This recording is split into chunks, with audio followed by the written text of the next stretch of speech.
Você é agente do IMPM e deseja adicionar promotor? Clique no link que recebeu após submeter seus dados. Digite o número que utilizou para se tornar agente e o código secreto. Na margem esquerda você encontra a opção para visualizar e adicionar promotores. Preencha o formulário com os dados pessoais do promotor e salve.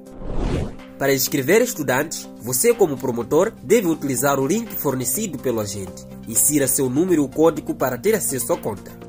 Preencha cuidadosamente o formulário de inscrição com os dados do estudante. Após preencher o formulário, acesse o menu da carteira móvel Emola e escolha a opção 9. Em seguida, selecione e digite o ID da nossa instituição. Coloque o valor de inscrição e o conteúdo deve ser o nome completo do estudante. Após realizar o pagamento, deve inserir o ID da transação para concluir o processo de inscrição. Lembre-se, quanto mais promotores um agente tiver, maiores serão as chances de sucesso financeiro.